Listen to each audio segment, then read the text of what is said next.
All right, everybody, welcome to our latest episode of the Cantina Club podcast. And we're showing off our goods right there, apparently. Well, today we're going to talk about Solo once again, only this time it's the good stuff. It's the spoilers. Last time, hopefully you enjoyed our non-spoiler review that was done by myself and Gundark. But this time we're going to get into the kind of the nitty-gritty of all of it. And really take it apart and see what we think of the whole thing. Plus, we have a special announcement. You notice that hidden by the poster there, Greedo has joined us, Grumpy Luke Greedo, and he actually saw the film. Oh no. My goodness. Okay, so we're going to get his take on this as well. So stay tuned. We all know around here, Solo always does shots first. Singing yo no, raise your glass. And sing yo no, sing it with me, yo no, at the Cantina Club.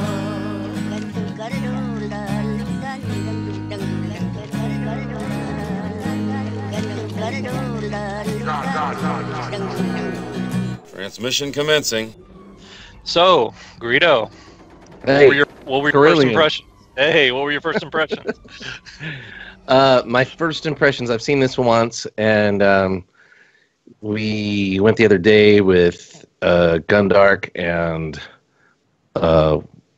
Cantina Mom, the mother, or whatever we call it. The mama. The mama, right. The mama. And my first impression was... I just thought it was horrible. Okay. I couldn't stand it. I was like just counting the minutes till it was over. It was terrible. All the acting was awful. The writing was awful. The music was awful. Oh, I'm sorry. I'm kidding. I didn't mean Last Jedi. Hey, what's going on? I'm kidding. I liked it. Wait a second. I didn't love it, but for a movie that just seems like kind of an extra movie that I never, if they had put a list of like what movie do you want to see next, I would have never picked this one. But just for kind of an unexpected little Star Wars treat, I guess, or whatever. I liked it. It wasn't perfect. Okay. A lot of people that I talked to, I went to see Avengers Infinity War when they were seeing the premiere. Like 7 other people were seeing the premiere. And I talked to everybody at the restaurant afterwards, and they all said, it was good. It was okay. It wasn't. And I said, so it was really great? And they were like, no, I wouldn't call it great. So a lot of people had the same reaction. It doesn't just bowl you over, blow you away at any moment in the movie. But so I don't know if you count that as a disappointment or a win or what, but it's a little hard to categorize, but I enjoyed it. I will go see it again. I don't know how many times I will see it or if it'll hold up to multiple viewings. You guys might be able to address that. But overall, liked it. No big glaring failures or anything for me. And kind of unexpectedly, I enjoyed it more than I thought I would. Cool.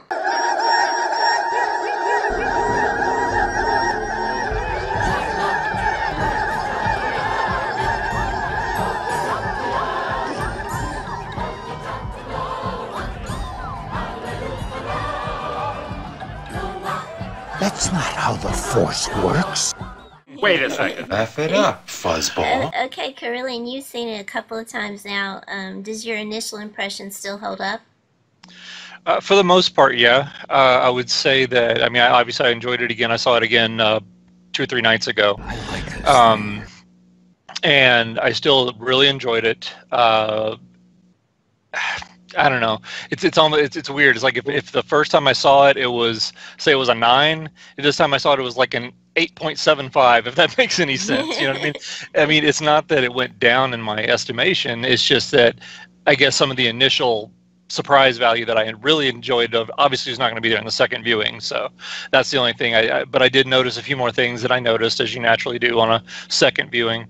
But yeah, overall, I still really, really enjoyed the film. Highly recommended. Good. I've seen it 3 times now. Okay. I bet you have. I enjoyed it more each time. Nice. Some of the problems that I had in my initial reaction didn't bother me as much. I still feel that the plot was too predictable, which we'll talk about more in a minute. But Okay. I wasn't, again, I didn't have to worry, like you said, about thinking about the surprises and stuff like that. I could pay more attention to interesting things in the background, the Easter eggs, and then more detailed attention to the performance of the characters. So I enjoyed it even more the third time around.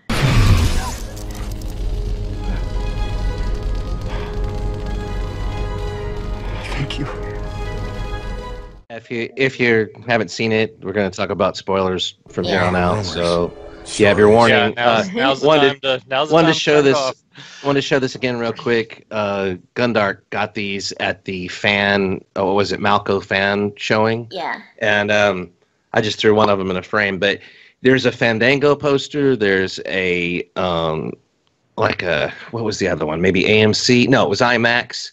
And then the Malco poster that we're giving away. They're all 13 by 19. If you're into posters, we'll call this our poster of this session of the Cantina Club. Yeah. All right, so you guys want to get into some specifics now? Yeah, why don't we talk about the characters? I guess especially Alden Ehrenreich's performance as Han. He's more machine now We already than man. mentioned, Carillion and I, that we were satisfied with his performance, but I'd like to get some feedback from Greedo. Okay. It's complicated again. I mean, I felt a great disturbance in the I think force. if you asked, and if you looked at the reviews, you asked 10 different people, you're going to get along the scale almost 10 different answers about that and about things in this movie. But at no point did I really feel like I was watching Han Solo. There was the shot where he steps in front of Lando for the first time, and they shoot between his legs, underneath between his legs, and you see Lando sitting at the table, and you have the gun in the foreground and stuff. And I thought for a second, okay, we have a little bit of Western flair and a little bit of Han Solo swagger about to go down, and there was a little there, but it was really, to me, a reinvention of the character, like Han Solo light. Han Solo, 2.0 or whatever. If you count Perry King from the radio shows, I guess he'd be Han Solo 3.0. Perry King was a great Han Solo, I thought. Yeah. I But agree. You two, Chewie, put me down, will you? Look, if you two want to be alone, I could go. Put me down. but anyway, so I guess we got Han Solo 3.0 light or whatever. But I really just thought of it as, Chewie's friend or whatever. So in that regard, he was fine. He did do a lot of the pointing, and the angling the head, and a lot of the trying to do the lopsided grinning a lot, and tried to walk somewhat like Harrison Ford sometimes, and he just doesn't have the physical presence to pull it off. That's not how the Force like if you put him in that shirt Han wore in A New Hope, with the plunging, where he tore the collar off, it just wouldn't have the same effect at all. But I also thought he's really a kid still. This is not Han Solo as we know him. This is him encountering the world kind of for the first time. And he's much more of an optimist. A lot of his confidence just seems to come from just not knowing any better. Yeah. Whereas Han's confidence later might come from just the fact that he tends to be resourceful enough to survive all these situations, and he knows it. But in this case, it came across more as just kind of ignorance or something. But I'm sure this was a good idea. Anyway, about his performance, I didn't think it was bad. Malfunctioning little Overall, twerp. it was passable, but if they were trying for really a true reincarnation or incarnation of Han Solo, and with Kazan on board and all that, not really for me. But nothing against him. With all the stuff that they say went on behind the scenes, he did a really good job, I thought, and that could be reflected in most of the actors. I think most of them did a really good job for what they probably had to contend with. So Cannot escape your I destiny. remained, after seeing it multiple times, really happy with his performance, and I felt like I was watching a young Han. Where I worry is if we do have further Han Solo movies This that never are ends. going to try to evolve Yeah. him into that more cynical character, will Ehrenreich be the person who can handle transforming Han into the type of Han that we see Harrison Ford play? We're doomed. That's a really good question. Yeah. Yeah, that's going to be have to wait to be determined. I did read this week where Disney has actually locked him in for 3 films. Yeah. It doesn't mean that they're going to do obviously 3 films, but they've at least got contract rights on him for 3 films if they choose to do so. We're doomed. So there obviously shows that they're thinking, ahead, that they may be doing follow-ups to this. And that's in a lot of ways. I guess I gave him a little bit of a pass on not being Harrison Ford, because I guess the way they sum this up is that I felt like I was watching Han Solo. It's hard to recreate. I mean, you basically have to be Harrison Ford to pull that off. So I didn't really put that on him anyway. So I didn't really leave with, bad I didn't feel like he didn't meet expectations in that regard. He wasn't terrible. Yeah, he wasn't terrible by any stretch of the imagination. I thought he did a sellable job on it. And again, kind of keeping it in context, I'm keeping my head, okay, he's like about 22, 23 years old at this point. He's still young, naive, definitely nowhere near the cynical Han that we know in A New Hope. Well, he starts out younger than that because 3 years past the beginning of the movie. Exactly. Yeah, so basically at the beginning he's about 19. He's more machine now than man. What about the other characters?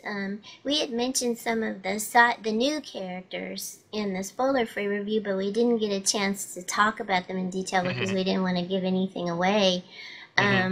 What did you guys think about new characters like, maybe we save Kira for last since she had the biggest role, but maybe like Beckett and his love interest Val. I don't know what you're talking about.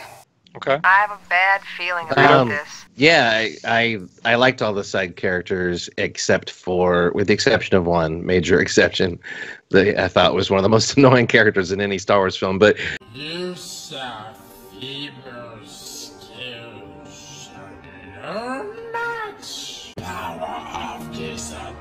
Anyway, about Beckett, Woody Harrelson kind of reined it in. I expected him to be more of the character like from Zombieland or something like that. A little more, of a character performance and really, chew the scenery more.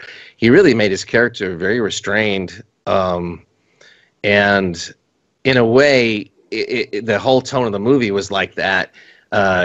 People really were living in the moment. All the characters were living in the moment, and they brushed everything off within 5 minutes, the bad things that happened to them.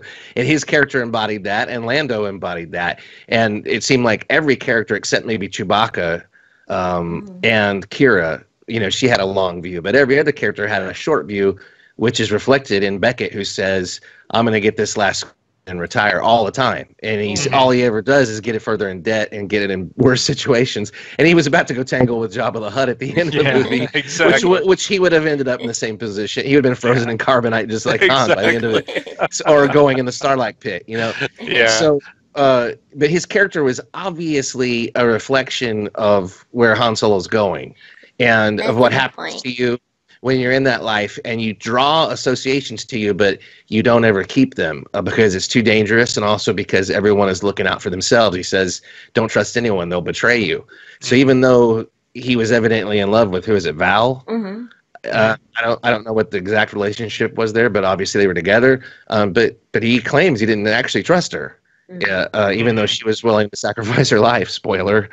But wait a second. But I loved his style when they were fighting on the train. How he was using the grappling lines and firing and using. He was very resourceful. He was like the best fighter of their group and the best gunslinger, and brought that kind of Western vibe to it, along with the con man stuff. I agree with you a lot on that. I thought that.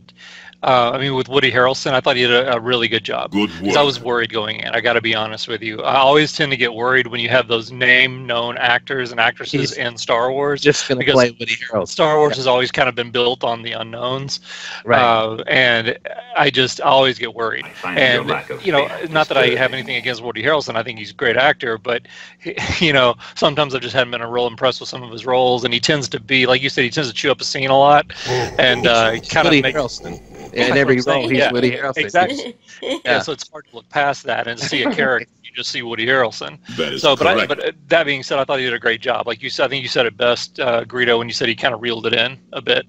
You know, and I like that. I thought that served the character well and the movie well.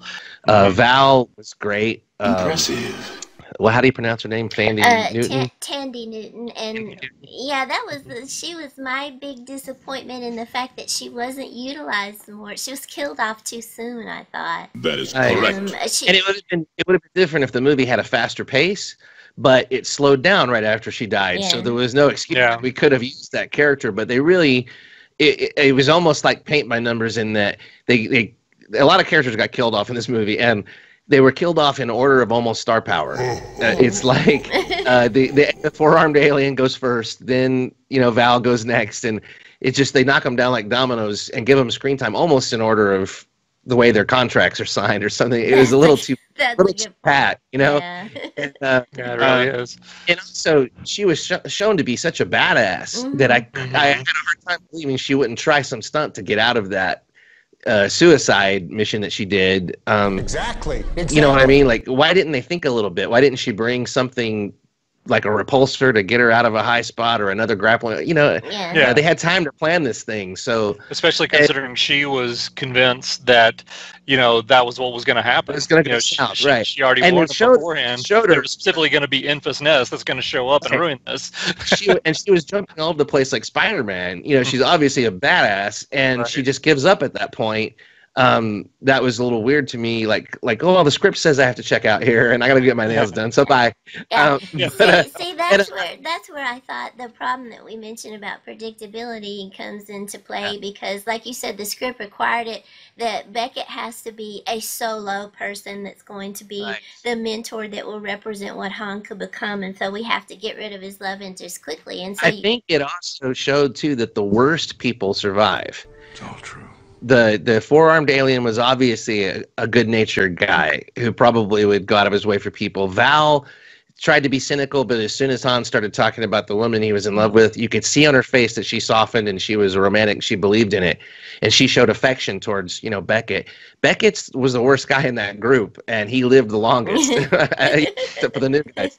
So there's a message there too that in order to survive, you've got to become more like Beckett. Join us and or die. Devalue the life around you and overinflate your own. And that's kind of what Han Solo becomes later. So anyway, but Val, that actress I thought did a great job because she was acting with her eyes and her face, even in the background. I thought she drew my attention in every scene she was in, and maybe that's why they killed her off, because she was too good. She was taking the spotlight for everyone else. And I was thinking maybe it should have been about her and Lando, this whole movie, because kill her. But yeah, anyway, it would have been cool. Maybe they can say somehow she lived through that. I doubt it, but I mean, it's Star Wars. They could say and bring her back in a later movie, because she was very cool, very cool character. Was cool. I'd like to see more adventures with her. Well, now we gotta shoot him. No. Okay. Well, the Kira character was so important to Han's development, and I wasn't really expecting there to be such an important love interest in Han's background. Same here. So maybe we ought to address her character. What did you guys think about her? Well, we didn't talk about the actress yet, and I will say she gets a lot of criticism, I think, from things I've seen. Never really watching it would I have picked her out and say that's a weak performance. It didn't, but also I didn't think it was that particularly memorable either, and it might have been the chemistry between those two actors. They had a few scenes together that were pivotal that you had to believe, and they went through a very obvious kind of almost ham-fisted development of these crazy innocent kids, who would believe anything as long as they were in love. They tell us it's 3 years later, but for us it was instant. They didn't look any different really. They just looked cleaned up and stuff. So their choice to use the same actors and make it only 3 years instead of them being like 15 or something and making it 10 years made it a little harder. I mean, the performances in the script weren't solid enough for me to really buy that transition from when they were those, love-struck kids to the next phase. It just seemed really almost jarring. Like when Dryden said, you're talking to my lieutenant, it was kind of like, wah, wah, you know, like it was so convenient that she happens to become a lieutenant to him or whatever. But her character, I liked her character. I did not like her character at the end because they couldn't commit to a solid vision of that character. They kept her as one of the good guys and implied she's one of the bad guys. They had her making choices like a bad guy at the end, but you didn't believe for a second she was a bad guy. Right. So that she had that real darkness in her character. She kept saying, you don't know what I've done. Well, we never saw anything that she did, which is fine. If the reveal was stronger, if you had an actress who could pull that darkness out, you know, at the end to show you, not just tell you, you know. And we never get shown that. So I didn't buy her arc at all, but I liked it when she was with the group and adventuring with the group when they went on the Kessel Run and all that. As part of the crew, she was a great part of the crew. She was cool with Han, and she got some cool things to do. So the relationship, my drawbacks in this movie, I'll get into it later. The relationship didn't bother me, though. It's absolutely natural that Han Solo would have had, you know, relationships in whatever kind his whole life. So I had no problem with it. Yeah, I thought that she was a neat addition, although I agree with you that I don't think and I don't know that it was the fault of Emilia Clarke, the actress. I think it was more the fault of the script, that there wasn't enough foundation for some things in her background to explain why she would behave the way she did at the end of the film and to make the emotional connection between her and Han more powerful.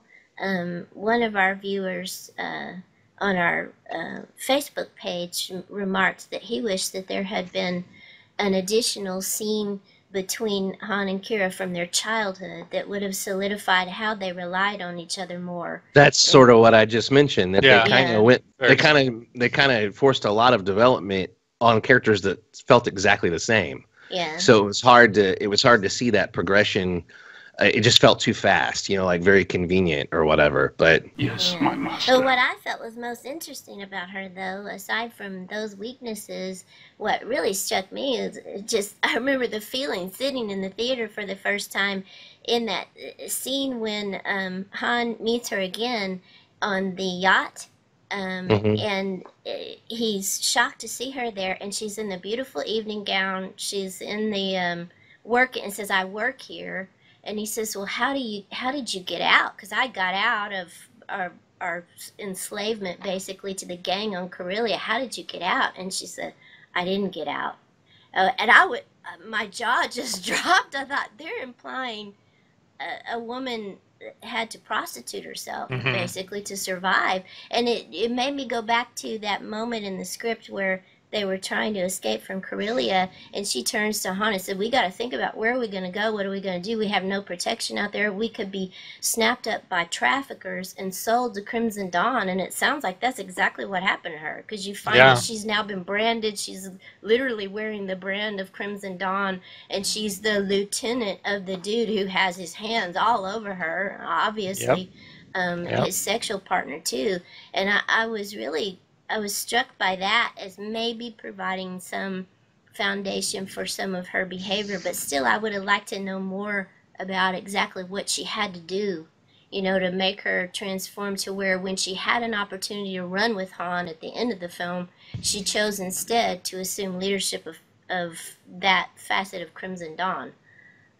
So yeah, I don't know that that's a choice that was fully explained by the film, but I thought it was intriguing. I thought it was kind of cool that she made that choice then, but I thought I'd like to know, well, why? Yeah, no, I agree. What about you, Carillion? Yeah, overall, I thought she did a really good job. I didn't have any issues with her. Good work. I know she tends to get, at least from some people I talk to, she tends to get that label of she plays the same role in whatever movie she's in. It's just Emilia Clarke. You know, it's like you're never gonna, you know what you're gonna get every time. But I thought she did. I thought she did a great job. Again, you know, I bought their relationship. I agree with Greedo that I think a scene, if the first scene had been when they were much younger, played by different actors. I didn't really think of that, but that would have been a really good job. Maybe something along the lines of, Indiana Jones and the Last Crusade, where we see River Phoenix portraying, a teenage, Indiana Jones, and then we fast forward to, 15 years or 20 years later or whatever it was. I think that would have been a nice transition, and we could have more easily bought the passage of time and the development of the characters. But overall, I think Emilia Clarke did really well with what she was given, considering the constraints of a 2-hour film and how far-reaching it tried to be. And I don't know if maybe, and this is probably a discussion for another time, but I don't know if our consciousness as entertainment consumers in this day and age has changed to the point that, because now everything is streaming and everything is 10 episode seasons and all of these long story arcs, it's almost like we expect too much of just standalone films, I think, and so we keep reaching for these long storylines and these developments that just don't have time to take place in 2-hour films that they do. And say if this was like a streaming series on Netflix, again, this is a discussion for another time, but given the constraints of what they had within this film, I thought she did a really good job. So I enjoyed the character. And it may be that since it seem like they're moving even the standalone films more into serial territory, where they're going to start dealing with, it may be that she'll come back and we'll find out more of her backstory in future films. That's not how the Force what works. about other characters? We have Lando. Both Carillion and I were really enjoyed Donald Glover's performance as Lando. Fantastic. Yeah, I felt that he channeled Billy Dee Williams and the character, and I think we mentioned that there were uncanny moments where we felt like Billy Dee Williams was on the screen again. Yeah, because it was I think it was the very first time that he's on screen, and they were just literally doing that pan shot inside the casino or whatever it was, and you hear his voice before you actually see the character, and to me it was Billy Dee Williams. Like, wait a minute, Billy Dee Williams is in this, and so it sucked me in right away, and it never really let go. Yeah. What about Greedo? Take your take on that character. I have a bad feeling I'm going to risk a little, my popularity dwindling even further here than it I know probably does. No, I have mixed feelings on Lando and Donald Glover.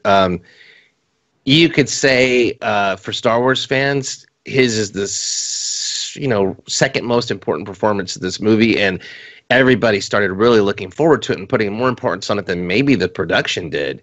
And also Donald Glover's become a big star. Like he performs music to, coliseums and stuff right now. I don't know that they anticipated all that exactly when they were making the movie, but so I don't know that for the movie his role is that important, but to us it was important. I don't know what you're talking about. Kira's probably the second most important character for the actual purposes of the story. But, and then, you could argue all the others, and Lando's way down the list. Wait a second. But, yeah, he did he's almost the perfect choice, but there's some stuff that I just have little nitpicks about. He and Han, I think they cast those as a group. I think they cast that whole group as a group. I think once they figured out who Lando was going to be, and once they figured out who Kira was going to be, which she's an obvious choice, she was dialed in right there. But they looked through 3,000 actors or something to cast Han. I think they put him next to Donald Glover and said, "Okay, we have something going on here," because they're both diminutive. Let's put it that way. In the long shots, I even caught myself looking for what do they call them? The padded shoes. I caught myself looking. Because I thought they've got to have something going on. But again, he's a young Lando, but I don't see him ever becoming physically more imposing. Not that Billy Dee Williams was imposing, but I don't know how to say it, but he had a certain physical presence just like Harrison Ford. And that's totally not there. So physically, his facial performance was perfect. He tried for a little bit of swag and stuff, but I have mixed emotions about it because as a group they look fine, and it's like if I could erase the memory of the original trilogy and we rebooted, this is sacrilege, but I had this thought during this movie, the scene where Han and Chewbacca are at the railing of the ship and they're saying, "I haven't been free in a long time," and Chewbacca's agreeing with him. It occurred to me, it's like I would go see these, like, not a reboot, but I would go see like a bunch of new Star Wars movies with a cast like this. And I would just go see it. I would probably still complain about it. You mean if they were new characters? You mean if they were the same actors playing new characters? No. If they cast another Luke and they cast another Leia and stuff, it's the first time I've had a thought like this. Okay, cool. It wasn't because the movie was so great. There was just something about that moment where I was like, it would just be fun for Star Wars to carry on. And if they cannot come up with new characters and they cannot come up with new plots, and this is the best we can get, as long as they don't just crap all over them and they give them just fun, lighthearted stuff to do, I would be on board. I would go see it and I would enjoy it. It was a momentary insanity thought, but Donald Glover and whatever his name is, the guy who plays Han, they work together. They work together as a pair because I think they didn't want. They've got a kind of diminutive Han. And they cast somebody a little smaller than him for Lando because they're physically in stature as they are to the importance of the franchise and the movies. And so standing together, they look about right. But I always considered Han and Lando to be equals, and maybe Lando to actually be a superior person in a way because he had more of his stuff figured out. Yeah. And he was more of a whole person, more of a total together person. But anyway, so the stature issues and stuff kind of got me feeling like I was watching a high school play a few times. Like with people wearing the costumes and putting on the characters, and they just don't. I hate to be that way because I don't want to be that shallow in judging people on the physical appearance. But it gets in your head, when you're watching. It's just your natural reaction. Well, especially since we grew up with the original movies as we did, and had so much time in between movies to invest in particular actors playing particular characters. But it popped in my head and distracted me a few times, especially with Lando. But yeah, as a nuanced performance, if it was not about the physicality and all that, it was a great choice.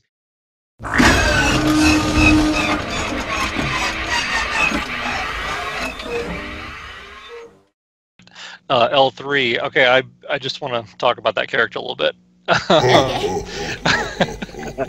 I enjoyed the character.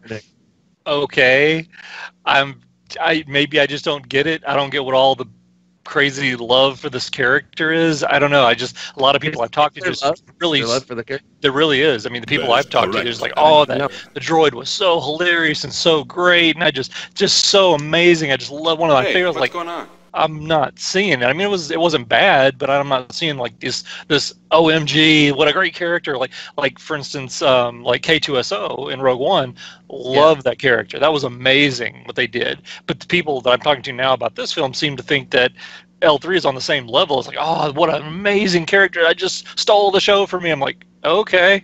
And then the whole storyline with the, freeing the fellow droids and all that are just like, oh, I'm sorry, what? That was one of the kind of sidebars that I was just like, what? I guess I just didn't buy that part at all. So I don't know. Y'all can. It was way out of left field.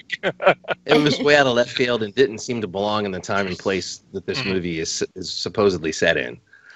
To me, right? I thought the droid rebellion was funny. The actual rebellion was funny, but the character was just so one note. Although the robot rebellion, the way it played out, I thought was entertaining as part of the Kessel Run. So that part. Well, I do have to admit that the best part about the whole droid rebellion was the Gonk droid beating the panel. That was good. That was brilliant.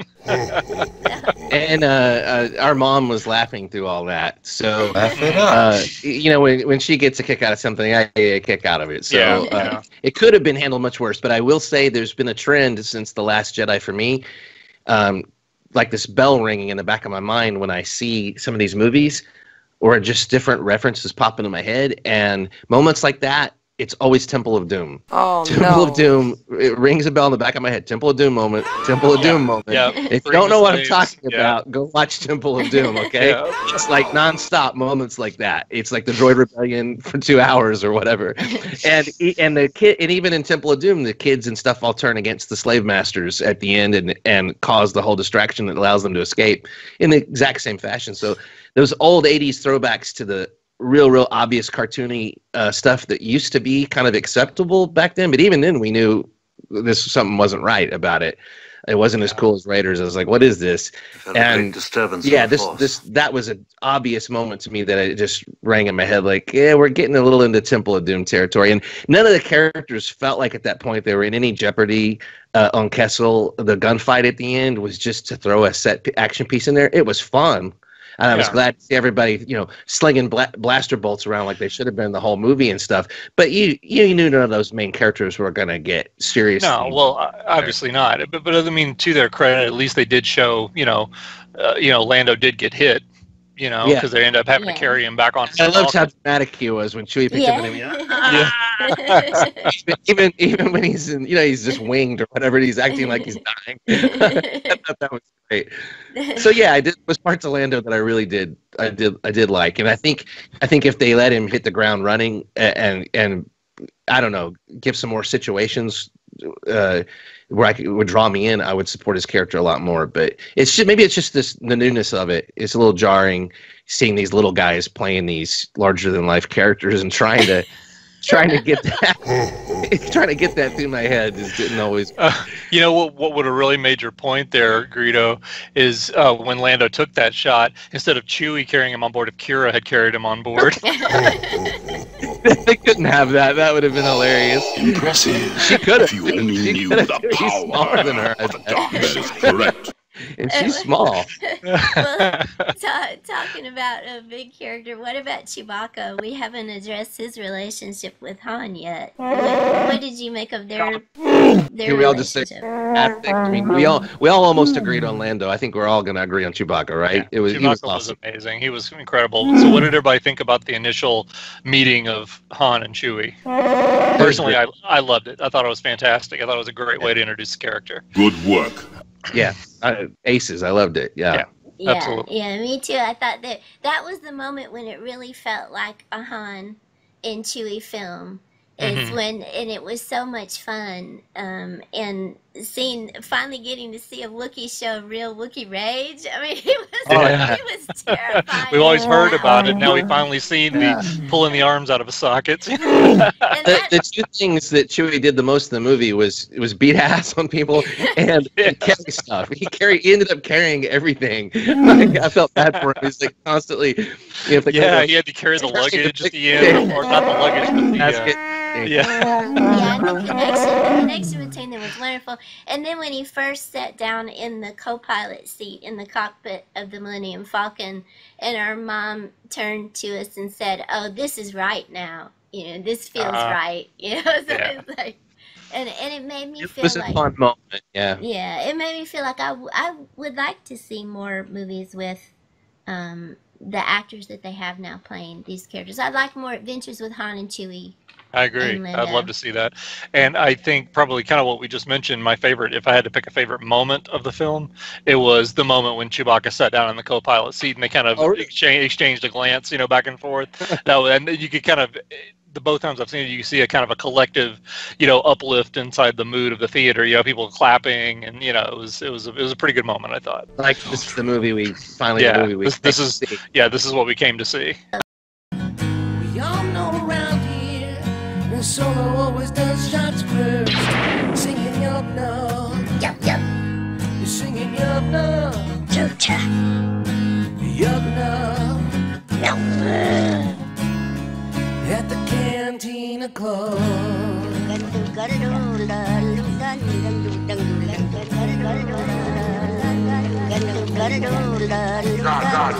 God.